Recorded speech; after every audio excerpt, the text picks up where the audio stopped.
જય માતાજી મિત્રો, સ્વાગત છે તમારું બધાનું આજના વિડીયોમાં। સનાતન ધર્મનું પ્રતીક શું છે તે વાત ઉપર માતાજી આજના પ્રવચનમાં શું કીધું છે તે આપણે આજે જોવાનું છે। તો ચાલો શરૂ કરીએ આજનો વિડીયો। જય ખુખારમાં મેલડી।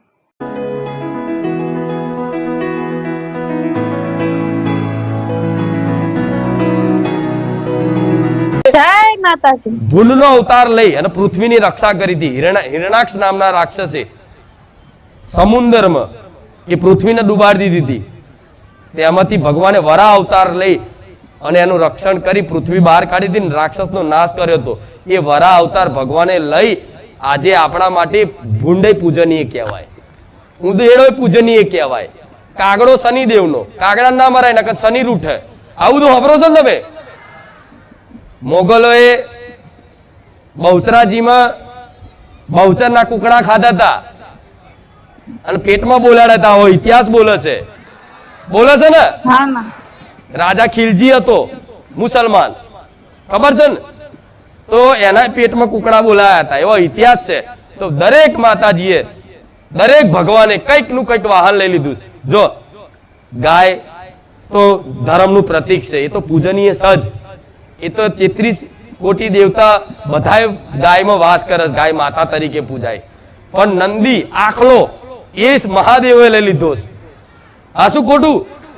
જેથી કોઈ આખલા લઈ ના મારે હિન્દુઓ, કેમ કે આ તો ભાઈ નંદી મહારાજ કહેવાય। આ શું ખોટું? એમાંય ભગવાન છે ને।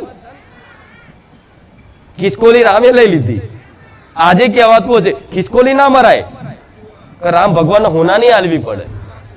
વાપર્યું છે ને બધું? હા, એમ તો 1900 પહેલા જન્મેલા છે, 2000 સાલ પહેલા, એટલે બધાને ખબર હશે। આ 2000 પછીની સાલમાં જે નવી જનરેશન જન્મી છે ને એને આ બધી ખબર જ નહીં હોય, પણ આ બધું 2000 પહેલા 1994, 93, 1982, 1900 પહેલા જે જન્મ્યા હશે ને એમના બધી વાર્તાઓ બધું સાંભળ્યું હશે। સાંભળ્યું છે ને તમારા દાદીના મોઢે, દાદાના મોઢે આ તે।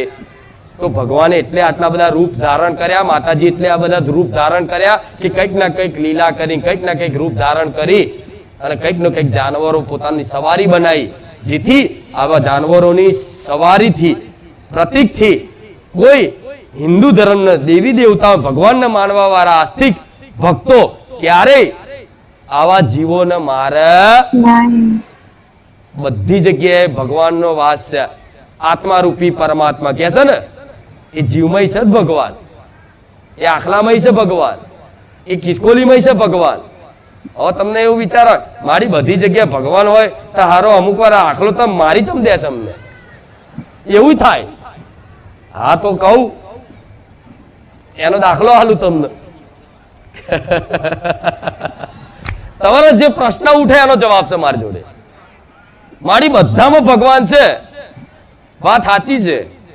તારો આખલો હોમે ઉભો હોય અને આમ અમે ઉભા રહીએ, ના ના આખલો તો મહાદેવનો કહેવાય, મહાદેવ થોડી આપણને મારશે, તેમ કરીને ના ઉભું રહે, આખલો ફેંદી નાખશે। ચમ એક કથા, એક વાર્તા કહું। એક ગુરુ ને શિષ્ય હતા, તો ગુરુજી એવું કીધું કે ભગવાન સર્વત્રમાં બિરાજમાન છે, સત અસત દરેક વસ્તુમાં ભગવાન છે। અસત વસ્તુમાં છે, જેમ કે નિર્જીવ વસ્તુ છે કોઈ બી, આ થાંભલો, તે થાંભલામાં ભગવાન છે। એ દાખલો નરસિંહ ભગવાને નરસિંહ અવતાર ધારણ કરી અને બતાવ્યો। પ્રહલાદની રક્ષા કરવા માટે હિરણ્યકશ્યપે કીધું કે આ થાંભલામાં તારો વિષ્ણુ છે? તાર પ્રહલાદજીએ શું કીધું? હા, આ થાંભલામાં મારો વિષ્ણુ ભગવાન છે। તો કે આને આ થાંભલા જોડે બાંધી દો, લાવો તલવાર અને મારી નાખું। અને એ થાંભલામાંથી નરસિંહ અવતાર ભગવાન અવતાર ધારણ કર્યો ને, એ થાંભલામાંથી પ્રગટ થઈ અને વિકરાળ ખુખાર રૂપ ધારણ કરી અને વિષ્ણુ પોતે પ્રગટ થયા થાંભલામાં। એટલે બલેરામ, એટલે ભગવાને એ દર્શાવ્યું કે હું નિર્જીવ વસ્તુમય છે, ભગવાન અસત વસ્તુમય છે। તો આવી મતલબ ઉપદેશ આપતા હતા ગુરુજી। તો એમના જેમ તમે મને ગુરુ માનો છો બરોબર, એ રીતે એ ગુરુજી ઉપદેશ આપતા હતા। તેમને એક શિષ્ય હશે, તેમને કીધું ભગવાન બધી જગ્યાએ, દરેક જીવમાં ભગવાન છે, બરોબર। સિયારામમય સબ જગ જાની કરું પ્રણામ જોરી જુગ પાની. મતલબ સિયારામમય આખું જગત છે, એને આખું સિયારામમય જગત માનીને બધાને પ્રણામ કરું. મતલબ એનો ભાવાર્થ એ થાય. તો એ ગુરુજીની વાત સાંભળી, એ શિષ્ય તો મગજમાં ફિટ થઈ ગયું, અરું બધાના ભગવાન છે. તે તો જો મળે તો રામ રામ રામ રામ રામ રામ રામ રામ, એના બધી જગ્યાએ ભગવાન દેખાય, માણસોમાં ભગવાન દેખાય, બધા જીવોમાં ભગવાન દેખાય. અને એક બજારમાં આમ હાથી ગોળો થઈ ગયેલો હતો, અને મારતો ને મારતો ને બધા સૂંઢો ને લાતો મારતો ને બધું તોડાફોડ કરીને દોડા દોડ હાથી આવતો હતો બજારમાંથી. તે શિષ્યના મગજમાં તો એવું, મારા ગુરુજીએ કીધું છે કે બધાના ભગવાન છે, તો હાથીમાં તો રામ બેઠા જ છે ને, એ રામને શું હું નહીં દેખાઉં? હું તો એમનો પરમ ભક્ત છું. હાથી થોડી મન મારશે, કેમ કે એમાંય ભગવાન છે. એ તો આમ નામ હાથ જોડીને હે રામ હે રામ હે રામ કરીને ઉભા રહ્યા. હાથી આવ્યો ને સૂંઢ મારીને ફેંકી દીધો. હારું, એનો તો સંશય થયો. ગુરુજી કહેતા હતા બધાના ભગવાન છે, બરોબર? તો એ હાથી આવ્યો અને બધાએ કીધું, આજુબાજુ વાળા કઈક લોકોએ, એ હાથી છે, ગોડો થઈ ગયો છે, આગો જા આગો જા. ના ના, બધા આજુબાજુ બજારમાં ઉભેલા બધાએ કીધું, એટલે હાથી ગોડો થઈ ગયો છે, આગો જા, મારશે વાગશે. તો કે ના, એનો તો એક જ ધૂન, એમાંય ભગવાન છે, ભગવાન થોડી મન મારશે, બરોબર? પછી સૂંઢ મારી, હાથમાં તોડ્યો. બીજે દાડ ગુરુજી જોડજો, ગુરુજી તમે કીધું તું કે ભગવાન બધી જગ્યાએ છે, તો હાથી ગોળો થઈ ગયેલો તો મેં તો ભગવાન માની અને એમને વિશ્વાસ રાખ્યો કે ભગવાન હાથીમાં ભગવાન છે, તો થોડી મારા રોમ મને મારશે એમ કરી. તો ભગવાન ગુરુજી એ હાથી મને સૂંઢ મારી મારો હાથ ભાગી નાખ્યો. ગુરુજી કે બરોબર, આ રીતે વાત પકડી લીધી. તો તને હાથી ભગવાન દેખાય, તો આજુબાજુ માણસો તમે ભગવાન ના દેખાયા? આજુબાજુ 25 ભગવાન બોલતા હતા કે આગો જા આગો જા આગો જા, તો અહીંયા ભગવાન ના દેખાયા? આ શું ખોટું?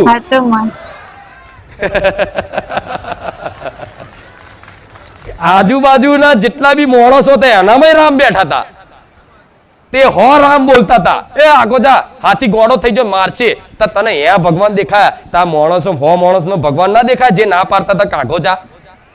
હારું, વાત તો સાચી. તરત કીધું હા હા સાચી વાત છે. એટલે આતંકવાદીમાં ભગવાન છે, તો આર્મી વાળા થોડી એમ કે ભગવાન છે. ના, ભગવાન ગોરી ખાવા આવ્યા તો ભલે ભગવાન અંદર રે આત્મા રૂપી, પણ ભગવાન ગોરી ખાવા તો કર્તવ્ય ગોરી માર દો. સાચી વાત ખોટી વાત છે? એનું કારણ તમે જે કર્તવ્ય પદ ઉપર ઉભા છો એ પ્રમાણનું હોય. મારી વાત બહુ ઊંડી છે, સમજો તો.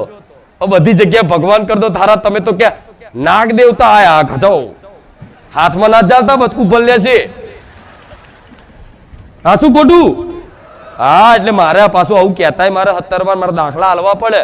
કાં તો ગોડા મારા ભક્તો, માતાએ કીધું બધાના ભગવાન છે, તા તો ગોગા મહારાજ આયા, લાવો ઝાલ લો, નાગ પકડતા નહીં બચકું ભરશે. આ શું ખોટું? હા, શ્રદ્ધા હોય તો મહારાજ જો કે એમને કોઈ કાઢતા નહીં, એ ક્યાંક ગલતી થાય દબાઈ જાય તો જ. પણ હવે મહારાજ ગોગા મહારાજ છે, સાક્ષાત જ છે, સાચી વાત છે, પણ કે ઝાલવા ના જવાય યાર. વિડીયો તો લોકો બતાવે, હું હાથમાં પકડું પછી ઝેર વગર ના હોય, ઝેર વાળા જલાવો બચકું ભલે છે. આ શું ખોટું? ભલે મહારાજ રહ્યા, આ શું ખોટું? એટલે ધ્યાન રાખવું આ બાબતે.